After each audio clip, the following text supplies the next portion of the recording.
மகிமை தொலைக்காட்சியை இத்தனை ஆண்டுகளாக சிறப்போடு நடந்து செல்ல, ஆண்டவருடைய நாமத்தை மகிமைப்படுத்த எங்களுக்கு உதவி புரிந்து வருகின்ற மகிமையின் தேவனாம் இயேசு கிறிஸ்துவின் இனிய நாமத்தில் ஜெபத்தின் மகிமை என்கிற இந்த நிகழ்ச்சியை வாஞ்சையோடு காண அமர்ந்திருக்கின்ற உங்கள் ஒவ்வொருவருக்கும் எங்களுடைய அன்பின் நல்வாழ்த்துக்களை தெரிவிப்பதில் மிகுந்த மகிழ்ச்சி அடைகிறோம்.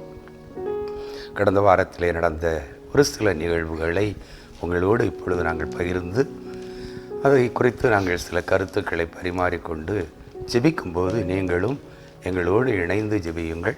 கர்த்தர் நம்முடைய ஜெபத்தை கேட்டு நம்முடைய தேசத்திற்கு பெரிதான காரியங்களை செய்ய அவர் வல்லவராக இருக்கிறார். ஆண்டவருடைய பாதத்திலே காத்திருப்போமா? செய்திகளை வாசிக்க கேட்போம். பிப்ரவரி 21ஆம் தேதி உலக தாய்மொழிகள் தினமாக கடைபிடிக்கப்பட்டு வருகிறது. நம்முடைய உலகம் முழுவதும் உலக தாய்மொழி தினமாக அது கொண்டாடப்படுகிறது. அதில் அன்னை மொழியான தமிழை காப்போம் அப்படின்னு சொல்லி நம்முடைய தமிழக முதல்வர் மற்றும் தலைவர்கள் எல்லாம் உலக தாய்மொழி தினத்துக்கு வாழ்த்து சொல்லியிருக்கிறாங்க. என்னோடய வரலாறு, தாய்மொழி தினம் ஏன் ஏற்பட்டது அப்படிங்கிறதுக்கு ஒரு வரலாறு இருக்குது. அதாவது நம்முடைய இந்தியாவுக்கு அருகிலுள்ள மாநிலம் பாகிஸ்தான். இந்த பாகிஸ்தானில் மேற்கு பகுதி வந்து உருது மொழி பேசக்கூடியவங்க மேற்கு பாகிஸ்தான். கிழக்கு பாகிஸ்தான் வந்து வங்காள மொழி பேசக்கூடியவங்க, வங்க மொழி பேசக்கூடியவங்க. இந்த பாகிஸ்தான் நம்முடைய நாட்டிலிருந்து 1947ஆம் ஆண்டு பிரிந்து சென்றது. அதுக்கு பிறகு 1948ஆம் ஆண்டு பாகிஸ்தானுடைய அந்த மொழியாக என்ன அறிவிக்கிறாங்கன்னா, உருது மொழியை தேசிய மொழியாக அறிவிக்கிறாங்க. உருது மொழி தேசிய மொழியாக அறிவித்த உடனே கிழக்கு பாகிஸ்தானில் இருந்த மக்கள் எல்லாம் போராட்டங்கள் நடத்த ஆரம்பித்தார்கள். பெரிய போராட்டங்கள் வன்முறையாக வெடித்தது. அதில் வந்து 1952ஆம் ஆண்டு பிப்ரவரி மாதம் 21ஆம் தேதி நடந்த கலவரத்தில் 5 மாணவர்கள் கொல்லப்பட்டார்கள். இன்னும் நூற்றுக்கணக்கான பேர் காயமடைந்தார்கள். இப்படி அந்த ஒரு பெரிய போராட்டம் 1952 பிப்ரவரி 21 வெடித்தது. பிறகு அந்த வரலாறு என்னென்னா, 1971ஆம் ஆண்டு நம்முடைய இந்திய பிரதமர், அப்போது இருந்த பிரதமர் திருமதி இந்திரா காந்தி அவருடைய பெரும் முயற்சினால் அந்த வங்காளதேசம் என்ற ஒரு தேசத்தை உருவாக்கினார்கள். கிழக்கு பாகிஸ்தானை வங்காள தேசம் என்று உருவாக்கினார்கள். அது ஒரு தனி தேசமாக அங்கீகரிக்கப்பட்டது. அப்போ அதற்கு பிறகு அந்த வங்காள தேசத்தில் வாழ்ந்தவர்கள் என்ன சொன்னாங்கன்னா, ஐக்கிய நாட்டு சபையில் இப்படி எங்களுக்கு பிப்ரவரி மாதம் 21ஆம் தேதி எங்களுடைய மொழியை காப்பதற்காக நாங்கள் போராடினோம். அதனால் இப்படி பெரிய வன்முறைகள் இருந்தது, இத்தனை பேர்கள் இறந்திருக்கிறார்கள். அது வந்து எங்களுக்கு நாங்கள் ஒவ்வொரு ஆண்டும் அதை தியாக திருநாளாக கொண்டாடி கொண்டு வருகிறோம். அதனால் நீங்கள் வந்து இந்த பிப்ரவரி 21ஆம் தேதியை அகில உலக அளவிலும் எல்லாரும் அவரவருடைய மொழிகளை பாதுகாக்க வேண்டும் என்ற நோக்கத்தில் இதை தாய்மொழி தினமாக அறிவித்தால் நல்லது என்று சொல்லி ஒரு விண்ணப்பத்தை அனுப்பினார்கள். அதன் அடிப்படையில் எப்போது இருந்த ஐக்கிய நாட்டு சபையினுடைய கோபி ஆனந்த் பொதுச் செயலாளர் வந்து அதை அங்கீகரித்து ஒவ்வொரு ஆண்டும் இந்த சர்வதேச தாய்மொழிகள் தினம், உலக தாய்மொழிகள் தினம் கொண்டாட வேண்டும், பிப்ரவரி மாதம் 21ஆம் தேதி கொண்டாட வேண்டும் என்று அறிவிப்பு கொடுத்தார். சரி, ஒவ்வொரு வருடமும் அதற்கான கருப்பொருள் வெளியிடப்படுகிறது. இப்போ இந்த 2023ஆம் ஆண்டினுடைய கருப்பொருள் என்னென்னா, பன்மொழி கல்வி உருமாற்றுவதற்கான கட்டாய தேவை. அதாவது பன்மொழி கல்வி உருமாற்றுவதற்கான கட்டாய தேவை, multilingual education, a necessity to transform education. கல்வியை இன்னும் உருமாற்றம் செய்வதற்கு பல்மொழி என்னுடைய அவசியம், கல்வி அவசியம் என்று இந்த என்னுடைய 2023ஆம் ஆண்டுடைய தாட். இதில் நம்முடைய தாய்மொழி தமிழ் மொழி குறித்து பல சிறப்புகள் இருக்கிறது. அதில் குறிப்பாக நம்முடைய ராபர்ட் கால்டுவெல், இடையன்குடி பேராயராக இருந்த ராபர்ட் கால்டுவெல் அவர்கள் திராவிட மொழிகளின் ஒப்பிலக்கணம் என்ற ஒரு மிகப்பெரிய ஆய்வு புத்தகத்தை வெளியிட்டார். அந்த ஆய்வு புத்தகம் இன்றைக்கு வர பேசப்படுகிறது. இன்றைக்கு வர அந்த திராவிட மொழிகளின் ஒப்பிலக்கணம் என்ற ஒரு பெரிய புஸ்தகம் இன்றைக்கு வர எல்லா இலக்கியவாதிகளாலும் மொழியியல் வல்லுநர்களாலும் அது போற்றப்படுகிறது, பேசப்படுகிறது. ஏன்னா அவர் தான் அதில் சொல்கிறாரு, எல்லா திராவிட மொழிகளுக்கும் தாய்மொழி தமிழ் மொழி தான் அப்படிங்கிறத அவர் நிரூபித்து அவர் எழுதியிருக்கிறார். நம்முடைய நாட்டை பொறுத்தளவில் 270 மொழிகள் அடையாளம் காணப்பட்டதாக சொல்கிறாங்க. இந்தியா முழுவதும் 270 மொழிகள் அடையாளம் காணப்பட்டிருக்கிறது.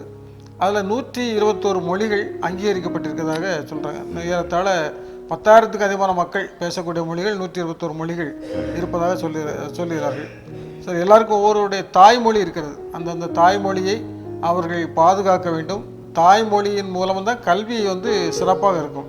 என்னதான் ஒரு ஆங்கில வழியில் கல்வி பயின்றாலும் தாய்மொழியில் சொல்லக்கூடிய அந்த விஷயங்களை அவன் புரிந்து கொள்வதற்கும் அதை ஏற்றுக்கொள்வதற்கும் அவனுக்கு பக்குவம் அதிகமாக இருக்கும், புரிந்து கொள்வதில் எளிதாக இருக்கும். அதனால் இந்த நாட்களிலும் இந்த பிப்ரவரி 21ஆம் தேதி தாய்மொழி தினத்தை நாம் நினைவு கூறுவோம். அதில் சொல்லப்பட்ட சில வரலாறுகளை நாம் அறிந்து கொண்டோம். தொடர்ந்து ஒவ்வொரு தாய்மொழியிலும் எல்லா மொழிகளிலும் பேசக்கூடிய மக்கள் ஒன்றிணைந்து வாழவும், எல்லா மொழிகளும் பேசக்கூடிய மக்கள் எல்லா மொழிகளையும் தெரிந்து அவரவர் மொழிகளை பாதுகாத்து இந்த நாட்டிற்கும் நம்முடைய தேசத்திற்கும் பெருமை சேர்க்க வேண்டும். அதற்காக நாம் இந்த நாளிலே ஜெயிப்போம். தாய்மொழி என்று சொல்லும் பொழுது அது தாய்க்கு ஈடான ஒன்று.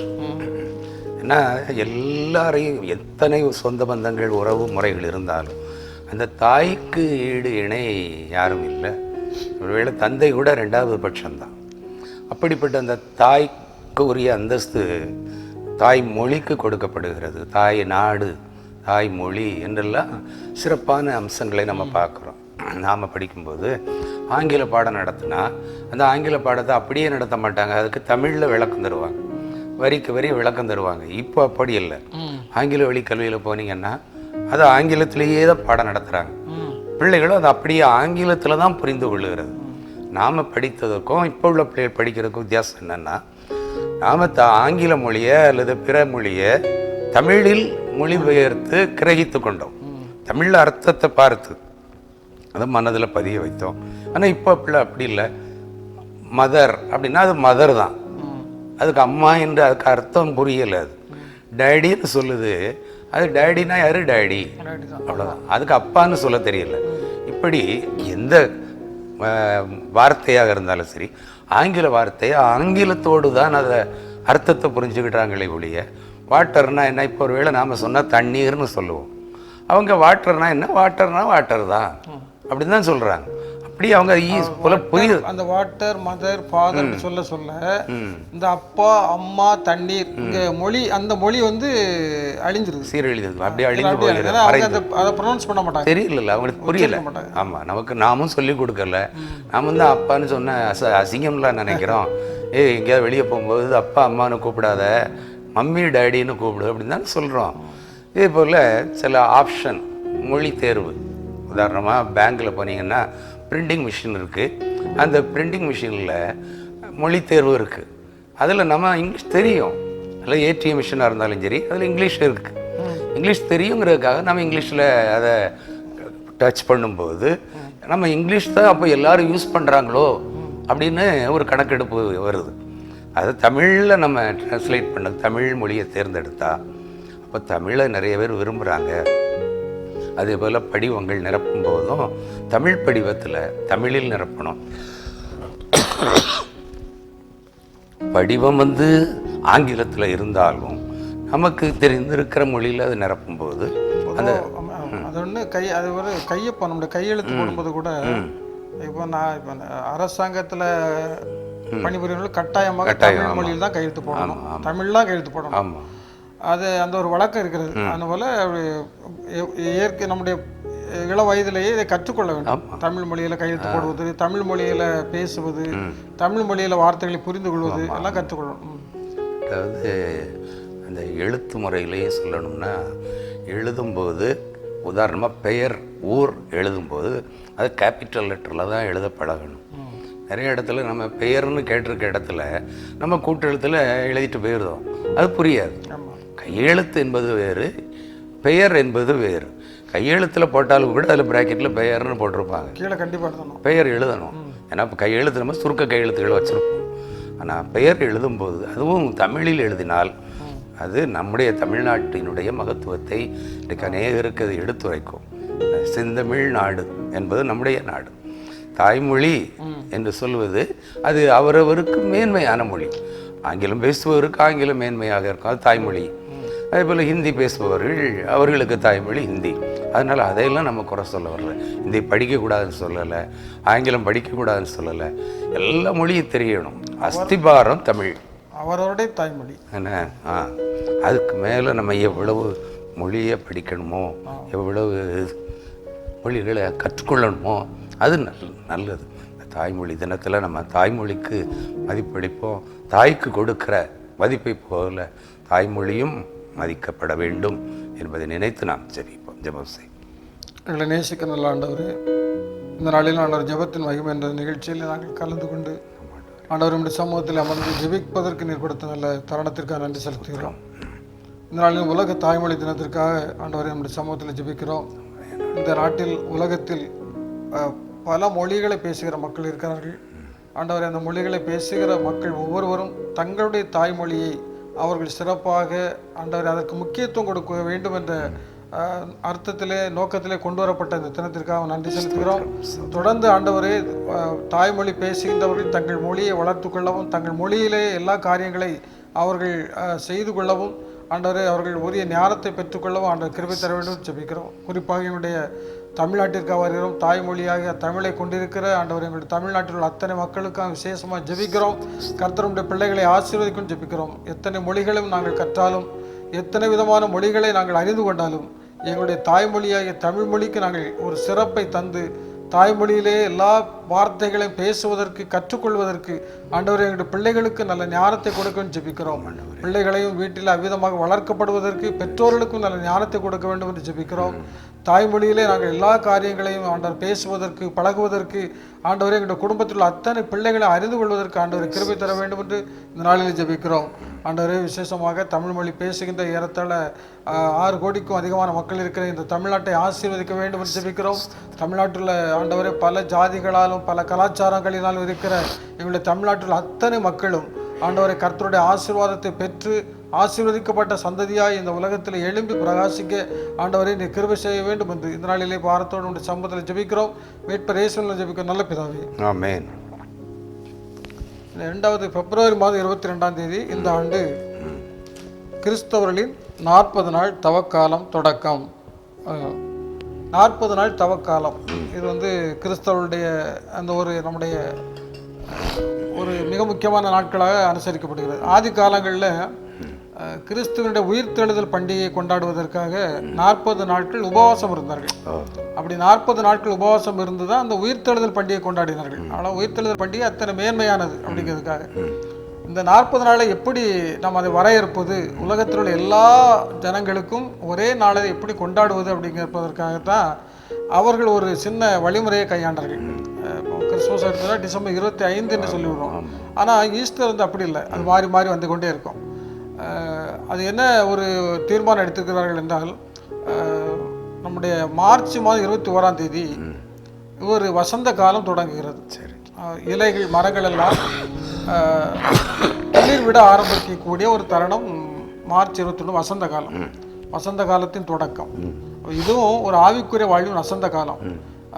வறண்டு போன ஆவிக்குரிய வாழ்க்கை துளிர்க்க வேண்டும் என்ற சிந்தனையில் இந்த மார்ச் 21ஆம் தேதியை அவர்கள் தெரிந்தெடுத்து மார்ச் 21ஆம் தேதிக்கு பிறகு வரக்கூடிய பௌர்ணமி, முழு நிலவு, ஏன்னா அது உலகம் முழுதும் அதே தானே வரும், அதனால அந்த பௌர்ணமி கணக்கில் எடுக்கிறாங்க. மார்ச் 21ஆம் தேதிக்கு பிறகு வரக்கூடிய பௌர்ணமி, அந்த பௌர்ணமிக்கு அடுத்த ஞாயிறு ஈஸ்டராக கொண்டாடப்படுகிறது. சரி, இதுதான் இந்த லெந்து காலம் தவக்காலத்தினுடைய வரலாறு. இந்த வருடம் 2023 வருடத்தினுடைய இந்த கேலண்டரை பார்த்தீங்கன்னா மார்ச் 21ஆம் தேதிக்கு பிறகு வரக்கூடிய பௌர்ணமி அல்லது முழு நிலவு பார்த்தீங்கன்னா ஏப்ரல் 5ஆம் தேதி வருகிறது. ஆமாம், அந்த ஏப்ரல் 5ஆம் தேதி அந்த முழு நிலவு வருகிறது. ஆகவே அதற்கு அடுத்த ஞாயிறு 9ஆம் தேதி ஈஸ்டராக அனுசரிக்கப்படுகிறது. சரி சரி, இதுபோல் ஒவ்வொரு ஆண்டும் இதுதான் நடைமுறையாக கொண்டாட வருகிறது. சரி, இது தவக்காலம். இந்த நோன்பு காலம் அல்லது தவக்காலம் அல்லது கஸ்தி நாட்கள், உபவாச நாட்கள் என்றெல்லாம் சொல்லப்படுகிற இந்த 40 நாட்களும் கிறிஸ்தவர்கள் எப்படி இருக்க வேண்டும் என்பதை பல கூட்டங்கள் எல்லாம் நடத்துகிறோம். குறிப்பாக இதில் ஒரு செய்தி வந்திருக்கிறது என்னென்னா, இதற்கு நம்முடைய சிஎஸ்ஐ தென்னிந்திய திருச்சபைகளில் இந்த 40 நாட்களும் சுய வெறுப்பு உண்டியல் கொடுப்பாங்க. அது இடைக்காலங்களில் நிறைய இடங்களில் பிளாஸ்டிக்காக கொடுத்தாங்க. இந்த முன்னால் மண் உண்டியல் அப்புறம் பிளாஸ்டிக்காக மாறிச்சு. இப்போவும் சில இடங்களில் பெரும்பான்மை பிளாஸ்டிக் உண்டியல் தான் கொடுக்குறாங்க. ஆனால் அந்த சில இடங்களில் மண் உண்டியலும் பழையபடி இப்போ அதை வாங்குகிறாங்க. உடன்குடியில் பண்டாரஞ்செட்டி விளை என்ற இடத்துல அது செய்தியிலே சொல்லியிருக்கிறாங்க. உடன்குடி பண்டாரஞ்செட்டி விளையில் சேகரகுரு ஜான் சாமுவேல் அவர் இருக்கிறாரு. அவர் பனை ஓலைகளினால் உண்டியல் தயார் செய்து கொடுத்துருக்காரு. பனை ஓலைகளை வைத்து அப்போ பனை ஓலை தொழிலாளிகளுக்கும் ஒரு வேலை வாய்ப்பு கிடைக்கிறது, இயற்கையாகவும் இருக்கிறது. ரெண்டாவது அந்த உண்டியலை தூக்கி தூரப்பட்டாலும் அது யாருக்கும் எந்த விதமான இடையூறும் இல்லை. அதனால் பனை ஓலைகளினால் தயார் செய்து உண்டியலை வழங்கியிருக்கிறார்கள். இந்த 40 நாட்களும் தவக்காலம், இந்த உபவாச நாட்களில் நம்மை ஒருத்து நாம் செய்கின்ற செலவினங்களை குறைத்து அதை இந்த சேமிப்பு இந்த உண்டியலிலே அதை போட்டு நம்முடைய ஆலயத்தில் பெரிய வெள்ளிக்கிழமை என்று காணிக்கை படைக்க வேண்டும். அதுதான் இது. அதனால் இந்த நாட்களில் நாம் உண்மையிலே கிறிஸ்துவனுடைய எல்லா ஒழுக்கங்களை போதித்த உபதேசங்கள்படி வாழ்வதற்கு நம்மை அர்ப்பணிப்போம். ஆண்டவரோடு நெருக்கமான ஒரு வாழ்க்கையை இந்த நாட்களில் கடைபிடித்தால் நம்முடைய திருச்சபைகளுக்கு ஒரு மிகப்பெரிய ஆசீர்வாதமாக இருக்கும். குருத்தோலை ஞாயிறு என்று சொல்கிற இந்த நாள் பார்த்திங்கன்னா குருத்தோலை தான் நம்ம பயன்படுத்துகிறோம். அதுவும் பனை ஓலை. அதே போல் இந்த பனை ஓலையினால் செய்யப்பட்ட அந்த உண்டியல்கள் அது ஒரு நல்ல ஆவிக்குரிய வாழ்க்கைக்கு அடையாளமாக அர்த்தமாக இருக்கிறது. போல மண்ணுண்டியல் என்ன? மண்ணாக இருக்கிறாய், நீ மண்ணுக்கே திரும்புவாய்.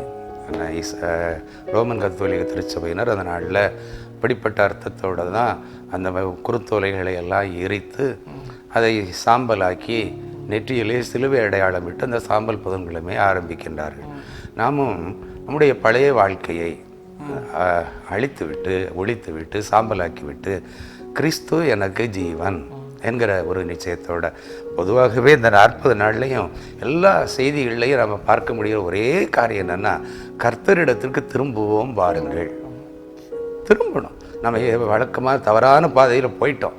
அவனவன் தன் வழியிலே மனுஷனை ஆண்டவர் செம்மையானவனாகத்தான் உண்டாக்கினார். யாரையும் திருடனாகவோ கொலைகாரனாகவோ கொள்ளைக்காரனாகவோ உருவாக்கவில்லை. என்ன, ஆனால் மனிதன் தான் வளர்ந்த வளர்ப்பு அவனை எப்படியோ திசை திருப்பி வீட்டில் ஒழுக்கமான பிள்ளையாக தான் இருப்பான். வீட்டில் அவங்க அப்பா அம்மாவை கேட்டு பாருங்க, என் பிள்ளைய போல் ஒரு பிள்ளை உண்டான்னு சொல்லுவான். ஆனால் சமுதாயத்தில் அவனுடைய நண்பர்களோ அல்லது ஏதோ ஒரு சூழ்நிலையிலோ அவன் தவறான பாதையை சில வேளையில் நண்பர்கள் கூட இருக்காது, அவன் தனிமையிலேயே சீரழிந்து போகிறான்.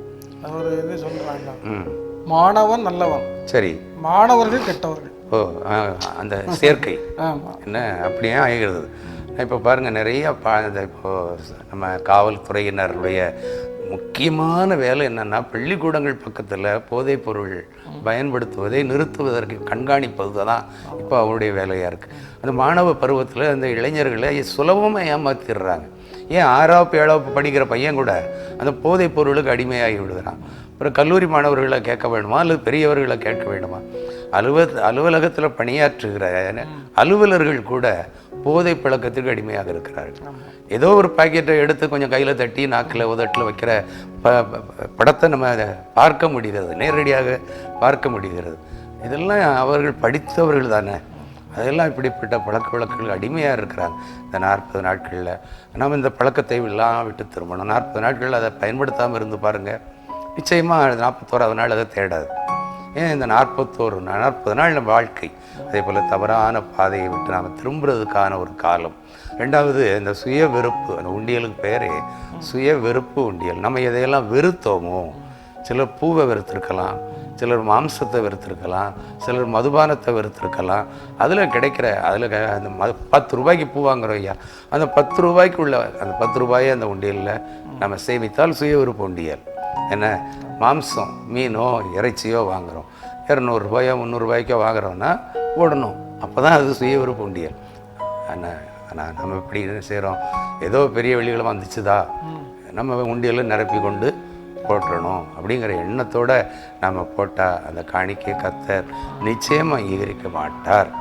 ஏழை விதவை 2 காசு போட்ட போது அந்த ஏழை விதவையினுடைய காணிக்கைக்கு பைபிளில் சொல்லப்படுது. எத்தனையோ பேர் கொடுத்தாங்க, அதையெல்லாம் ஆண்டவர் சொல்லலை. அவங்கெல்லாம் தங்களுடைய செல்வத்திலிருந்து படைத்தார்கள். ஆனால் இவ்வளோ தன்னுடைய வறுமையிலிருந்து தனக்கு உண்டானது எல்லாவற்றையும் போட்டு விட்டாள். அதே போல் சுய வெறுப்பு உண்டியல் என்றால் சுயத்தை வெறுக்க வேண்டும், நம்முடைய ஆசாபாசங்களை வெறுக்கணும். அது வெறுத்து அதில் காணிக்கை கொடுத்தா அது நிச்சயமாக அது வயதுடைய வகையில் செலவழிக்கப்படணும். நம்ம திருமண்டலத்தில் கணக்கில் அல்லது சேகர கணக்கிலேயோ அது வர வைக்கும்போது அது அந்த விதத்திலே அது செலவு செய்யப்பட வேண்டும். ஆகவே இப்படிப்பட்ட ஒரு சாதாரண காணிக்கை படைக்கிற விஷயத்தில் நம்ம உண்மையோடு இல்லைன்னா எந்த விஷயத்தில் நம்ம உண்மையாக இருக்க போகிறோம்? அதனால் இந்த 40 நாளில் இந்த காணிக்கைகள் சரியான விதத்தில் நம்ம படைப்போம், நம்மை படைப்போம், நம்முடையதை படைப்போம், நம்மை படைப்போம். ஆண்டவர் சொல்ல அல்ல, உங்கள் உடையதை அல்ல உங்களையே தேடுகிறேன். நாம் ஆண்டவருக்கு நாம தான் தேவை. பொன்னும் வெள்ளியும் அவருடையது. அவர் நம்மகிட்ட கேட்கலையே, இதையாவது கொண்டு வான்னு சொல்லலையே. கற்பக்கனியை கொண்டு வா, முதல் பலனை கொண்டு வா கேட்கல. இன்றைக்கி நம்முடைய திருச்சபை அப்படி நம்ம ஆவிக்குரிய வாழ்க்கையில் வளர்க்கிற ஒரு திருச்சபையாக இதிலிருந்து காலங்கள் மாற நம்ம ஜெபிப்போம். கர்த்தர் நிச்சயமாக ஒரு உண்மையான உயிர் தழுதலை நமக்கு காண்பிப்பார். ஜெபம் செய்வோம். உபவாச நாளை நியமியுங்கள் என்று எங்களுக்கு கட்டளை கொடுத்த அந்த கட்டளையை இந்நாள் வரை நாங்கள் நிறைவேற்றி வருவதற்கு உதவிகரமாக இருக்கிற எங்கள் அன்பின் பரலோக பிதாவே, என்னுடைய ஆயுசு நாட்களிலே நாங்கள் எத்தனையோ 40 நாட்களை கடந்து வந்து விட்டோம் சுவாமி. இதிலிருந்து இன்னும் நாட்களிலே இப்படியெல்லாம் வாழ வேண்டும் என்று தீர்மானித்த நாங்கள் ஒருவேளை புது ஆங்கில ஆண்டிலே, புது வருட பிறப்பிலே இந்த ஆண்டை நாங்கள் இப்படி தொடங்குகிறோம், இந்த ஆண்டிலே இப்படி நடப்போம் என்று தீர்மானம் எடுத்தாலும் அதை 365 நாளும் நாங்கள் கொண்டு சொல்ல முடியவில்லை சுவாமி. ஆனால் இந்த 40 நாளை நீர் தந்திருக்கிறீர். எங்களை ஒடுக்கி, எங்களை அடக்கி, எங்களுடைய இச்சைகளை எல்லாம் நாங்கள் வெறுத்து ஒதுக்கி எங்களுக்கு நியமித்திருக்கிற ஓட்டத்திலே, குறிப்பாக உயிர்த்தெழுந்த ஆண்டவரை தரிசிக்க வேண்டும் என்ற ஓட்டத்திலே தகுதியுடையவர்களாய் காணப்பட இந்த நாளிலே மாலை வேளையிலே நாங்கள் ஜெபிக்கிறோம் சுவாமி. ஒவ்வொரு 40 நாட்களும் எங்களுக்கு எச்சரிப்பின் நாட்களாக இருக்கிறது. அடுத்த 40 நாட்கள் எங்களுக்கு கிடைக்குமோ கிடைக்காதோ தெரியாது, நாங்கள் சொல்ல முடியாது. இந்த 40 நாளிலேயே நாங்கள் மீதியான நாட்களை காண்போமோ காண மாட்டோமோ அதுவும் எங்களுக்கு தெரியாது. உனக்கு கிடைத்த இந்த நாளிலாகிலும் ஆண்டவரே, இந்த வார்த்தை எங்களை மீண்டும் மீண்டும் உணர்த்துகிறதப்பா. உனக்கு கிடைத்த இந்த நாளிலாகிலும் உன் சமாதானத்துக்கு ஏற்றவைகளை நீ அறிந்தாயானால் அது உனக்கு நலமாக இருக்கும் என்று சொல்லப்பட்டிருக்கிறது. ஆண்டவரே, எங்களுக்கு கொடுக்கப்பட்ட இந்த தபசு நாட்களுக்காக நன்றி சொல்லுகிறோம். ஆண்டவரே, எங்களுக்கு சுயத்தை நாங்கள் வெறுத்து, எங்களே அல்ல சுவாமி, என்னுடைய இச்சைகளை எல்லாம் வெறுத்து பிறருக்கு உதவி செய்கிற பிள்ளைகளாக, ஆண்டவரே, இந்த உலகத்திலே உம்மை தேடுகிற ஒரு பிள்ளைகளாக, என்னுடைய நடக்கையை பார்க்கிறவர்கள் இவர்கள் கிறிஸ்தவர்களோ என்று வியக்கும் வண்ணமாக என்னுடைய நடைமுறை பாவனைகள் எல்லாவற்றையும் மாற்றும் சுவாமி. போலியான வார்த்தைகள் வேண்டாம் சுவாமி, கவர்ச்சியான வார்த்தைகள் வேண்டாம் ராஜா. ஆண்டவரே, வெறுமனே அன்றைக்கு தானியேல் சொன்னானே, ராஜ போஜனம் எங்களுக்கு வேண்டாம், சாதாரண பருப்பு முதலான மரக்கறிகள் போதும் என்று சொன்னாரே. அந்த 10 நாட்கள் வரை அவரை சோதித்து பார்த்தவர்கள் பெரிய வித்தியாசத்தை கண்டார்கள். இதே போல இந்த 40 நாட்களிலே எங்களை நாங்கள் அதிகமாய் வெறுத்து, சுயத்தை வெறுத்து, ஆண்டவரே இச்சைகளை வெறுத்து உன்னத அனுபவத்திற்கு, உயிர்த்தெழுதலின் அனுபவத்திற்கு நாங்கள் எங்களை தகுதிப்படுத்திக் கொள்ள உதவி செய்யும். இயேசுவின் நாமத்தில் ஜெபிக்கிறோம் நல்ல பிதாவே, ஆமென். ஒரு குழந்தையினுடைய அரிய வகை நோய்க்கு சிகிச்சை அளிப்பதற்காக பெயர் வெளியிட விரும்பாத நபர் 11.5 கோடி கொடுத்துருக்கிறார். நன்கொடை கேரளாவில் பாலக்காட்டை சேர்ந்த, அவருடைய பேர் சாரங் மேனன், அவருடைய மனைவி பேர் ஆதித்ய நாயர். இவர்கள் மும்பையில் வசிக்கிறார்கள். சரி. இவருடைய 15 மாத குழந்தை நிர்வான், அவனுடைய பேர் நிர்வான், 15 மாத குழந்தை. அவனுக்கு ஸ்பைனல் மஸ்குலர் ஆண்ட்ரோபி, அரிய வகை மரபணு கோளாறு ஏற்பட்டுள்ளது. சரி. இது உடலில் உள்ள எல்லா தசைகளையும் பலவீனமடை செய்து அவனுடைய பாடி இயங்க முடியாமல் ஆக்கிவிடும். அப்போ இதற்கு சிகிச்சை அளிக்க ஏறத்தாழ 17.5 கோடி ஆகுமா. ஒரு 2 நிகழ்ச்சியில் சொல்லியிருக்கோம். இது பெங்களூரில் நடந்தது, இது இப்போ பம்பாயில் நடந்திருக்கு. அதில் 17.5 கோடி ரூபாய் செலவாகும். இப்போ இவ்வளவு தொகையை செலவழிப்பதற்கு யாரால முடியாது. அப்போ அவர்கள் அதை தொடர்பாக அந்த ஒரு தளத்தில் வேண்டுகோள் விடுத்திருக்கிறார்கள். சரி. அதில் நன்கொடை அளிக்கும்படி பலரும் அதற்கு ஆதரவு தெரிவித்து வேண்டுகோள் கொடுத்துருக்கிறாங்க. ஏறத்தாழ 56,000 பேர் நன்கொடை வழங்கியிருக்காங்க. அதில் 15 கோடி ரூபாய்க்கு நிதி திரட்டப்பட்டுள்ளது. சரி. 15 கோடி ரூபாய்க்கு நிதி திரட்டப்பட்டது. அந்த அதில் பெயர் வெளியிட விரும்பாத ஒருவர் மட்டும் 11 கோடியே 60 லட்சம் வழங்கியுள்ளார்.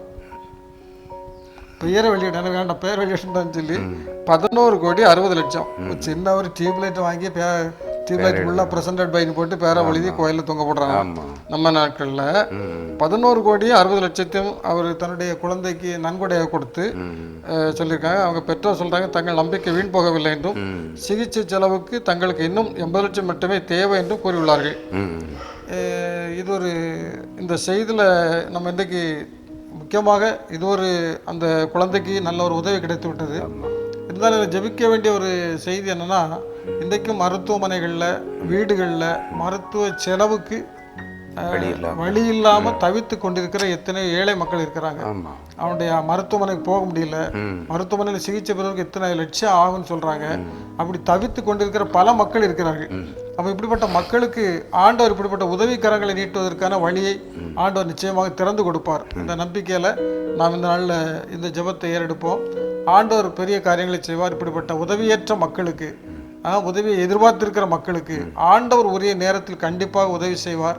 அப்படிப்பட்ட தங்களுடைய வாழ்க்கையிலும் அவர்கள் ஏமாற்றம் அடையாமல் மருத்துவ சிகிச்சைகளை பெற்றுக்கொள்வதற்கான வசதிகளை நிச்சயமாக ஆண்டவர் அருள்வார். இந்த மாபெரும் விசுவாசத்தோடு நம்பிக்கையோடு இந்த நாளிலே நாம் இதற்கான ஜெபத்தை நாம் எடுக்கலாம். உன்னுடைய வலதுகை கொடுப்பதை இடதுகை அறியாதிருக்க கிடவது அப்படின்னு நம்ம வசனத்தை பார்க்க சொல்லுறோம். ஆனால் செய்து காட்டியிருக்காரு. நம்ம வந்து 1 இல்லை 2 இல்லை 11.5 கோடி பிரசங்கங்களும் செய்திகளும் தான் இன்னைக்கு வல்லமையாக இருக்கிற. புல்பிட்ல தான் இருக்கு. ஆமா, புல்பிட்ல பிரசங்கம் இருக்கு, புல்பிட்ல செய்தி இருக்கு, வாழ்க்கையில எதுவுமே இல்லை. ஆனா அதை வந்து இன்னொரு மனிதன், நம்ம யாரோ எவரோ யாரு கூட தெரியல, கிறிஸ்தவரா முஸ்லீமா இந்துவா எந்த யாருன்னு தெரியல, ஆனா அவர் 11.5 கோடி கொடுத்துருக்காரு. நான் அதை வச்சு அவர் எவ்வளோ வாழ்க்கையில் அனுபவிக்கலாமே. ஆமாம், என்ன 10 ரூபா இருந்தாலே அவருக்கு எவ்வளோ பெரிய காரியம் நடக்கும். 11 கோடிங்கும்போது பாருங்கள். ஆனால் இன்றைக்கி யாராவது பாராட்ட வேண்டிய அரசு மருத்துவமனைகளை நம்ம பாராட்டி தான் ஆகணும். எந்த நேரத்தில் போனாலும் அங்கே அருமையான சிகிச்சை கிடைக்கிறது, நல்ல மருத்துவர்கள். அதே போல் மருந்துகளும் பார்த்திங்கன்னா விலை உயர்ந்த மருந்துகள். அதே மாத்திரை மருந்தை நம்ம வெளியே வாங்கணும்னா நிறைய பணம் கொடுத்து தான் வாங்க வேண்டியிருக்கு. அப்படிப்பட்ட ஒரு நிலை இல்லாதபடி அரசு மருத்துவமனைகள் அருமையான சேவை செய்கிறது. நோயாளிகள் இல்லாத ஒரு தமிழகமாக மாற வேண்டும் என்ற ஒரு நிலையை பார்க்குறோம். வீடு தேடி மருத்துவம் என்ன, அதே போல் மொபைல் ஹாஸ்பிட்டல் எல்லாம் பார்க்குறோம். இப்படிப்பட்ட நல்ல பல திட்டங்கள் மூலமாக நோய் நொடியற்ற சமுதாயமாக வளர, இதே போல் கொடுக்கின்ற மனசு, அவர் கொடுத்தோன்னா அவருக்கே அந்த நோய் போனது மாதிரி ஒரு எண்ணம் வரும். அந்த மாதிரி எண்ணம், ஊரார் பிள்ளையை ஊட்டி வளர்த்தால் தன் பிள்ளை தானே வளரும் என்று சொல்வது போல, இன்றைக்கு நம்ம எதை விதைக்கிறோமோ அது நமக்கு பிள்ளைகளுக்கு. நீதிமானுடைய சந்ததி அப்பத்துக்காக இறந்து திரிகிறதை நான் காணேன். அந்த பிள்ளைகள் யார்ட்டையும் போய் கையேந்தாது. கடத்தோடு இன்னொரு இடத்துல அவர் உதவி செய்கிறதுக்கான எல்லா வழிவகைகளையும் வைத்திருப்பார். ஆபிரகாம் பலியிட போக சொல்கிறாரு, தன்னுடைய மகனை கூட்டிகிட்டு போகிறான். என்ன மகனை தான் பலியிடும். ஆனால் ஆண்டவர் அங்கே ஒரு ஆட்டுக்குட்டியை வச்சுருந்தார். பலியிடுவதற்கான ஒரு பலிப்பொருள் எங்கே என்று கேட்டுப்போது கர்த்தர் பார்த்து கொள்வார். இப்படிப்பட்ட கொடுக்கிற எண்ணம் நம்மிடத்திலே உருவாக வேண்டும். குறிப்பாக இந்த லெந்தனும் காலங்களிலே கொடுக்க கற்றுக்கொள்வோம். ஆண்டவரிடமிருந்து அநேக நன்மைகளை பெற்றுக்கொள்ளவும் ஆயத்தமாகவும் ஜெபிப்போம். நேசிக்க நல்ல ஆண்டவரே, இந்த ஜெபத்தின் மகிமை நிகழ்ச்சிக்காக உங்களுக்கு நன்றி செலுத்துகிறோம். இந்த நாளிலும் ஆண்டவரை நாங்கள் வாசித்த பத்திரிகை குறிப்பிற்காக செய்திக்காக உடைய சமூகத்தில் ஜெபிக்கிறோம். ஆண்டவரே, ஒரு மிகப்பெரிய நோயினால் பாதிக்கப்பட்ட ஒரு 15 மாத குழந்தைக்கு தேவையான மருத்துவ வசதிக்கு தேவையான கோடிக்கணக்கான ரூபாயை கொடுத்த மக்களுக்காக நாங்கள் பாரத்தோடு ஜெபிக்கிறோம். ஆண்டவரே, தங்களுடைய குழந்தைக்கு பாதிப்பு ஏற்பட்டது போல ஏறத்தாழ 50,000க்கும் மேற்பட்ட மக்கள் அவர்களுக்கு நன்கொடை கொடுத்திருப்பதை அறிந்து ஆண்டவரை ஆச்சரியப்படுகிறோம்.